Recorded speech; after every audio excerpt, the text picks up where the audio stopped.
La représentante spéciale du secrétaire général des Nations Unies pour la République centrafricaine, chef de la MINUSCA, Valentine Rugwabiza, a été reçue ce mercredi 25 juin par son Excellence, Monsieur le Premier ministre Félix Moloa, chef du gouvernement. J'ai saisi l'audience accordée par son Excellence, Monsieur le Premier ministre et chef du gouvernement pour passer en revue la mise en œuvre du mandat de la MINUSCA, les derniers développements,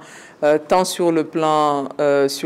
sécuritaire que sur le plan politique, et sur le plan politique avec un accent particulier sur l'évolution du soutien à la préparation des échéances électorales à venir, donc l'évolution du soutien dans toute sa dimension, que ce soit dans les dimensions techniques, dans les dimensions logistiques, dans les dimensions opérationnelles et dans les dimensions sécuritaires. J'ai eu son Excellence, Monsieur le Premier ministre, m'a aussi, au cours de l'échange, mis au fait des derniers développements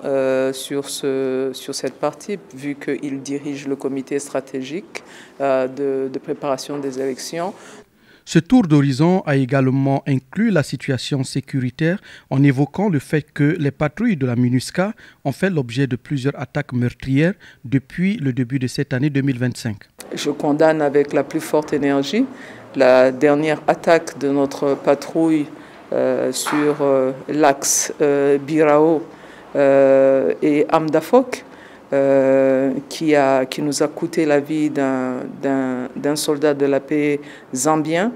qui a été tué au courant de cette attaque meurtrière. Je tiens cependant à dire que ce type d'attaque lâche ne remettra pas du tout en cause notre engagement en ce qui concerne la protection des civils et la sécurisation. Et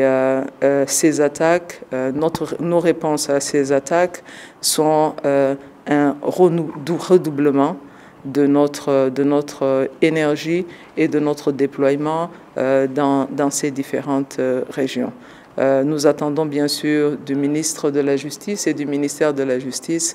que là où